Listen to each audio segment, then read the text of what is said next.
Mohamed El-Erian, one of the smartest people out there looking at central banks, just tweeted saying, I am baffled and upset with what the Fed announced and what it didn't announce. Baffled because measures more targeted at actual and potential market failures are more effective at this stage.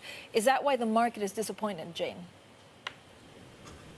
Yeah, I think you're right. I think in terms of what the Fed do, I think it's what it didn't do, perhaps that's really beginning to worry people. Now, if we look at the coordinated intervention, for instance, that we saw from the Fed, we saw that coordination really with the G7 central banks. So you're looking at the Bank of Canada, the Bank of Japan, the SMB, the Bank of England, etc., ECB, but you're not looking at getting dollar swaps lines in to other parts of the world. So they've cheapened dollar swaps for these countries. But what about China? What about emerging markets? What about the dollars that they need? Now, clearly, since the global financial crisis, there's been a significant growth in emerging markets. There's been this very significant increase in dollars needed or dollars demanded. The dollars, of course, remains really the only transactional currency in the global payment system.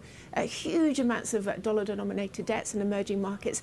And yet, some of these countries are likely to be struggling, or some of the corporates perhaps in these countries could potentially be struggling to get their holds on dollars. Now, if we go back to the global financial crisis, the Fed put on this special line, a CPFF, commercial paper funding facility. That was announced in 2008. It went on for, I think, until 2010.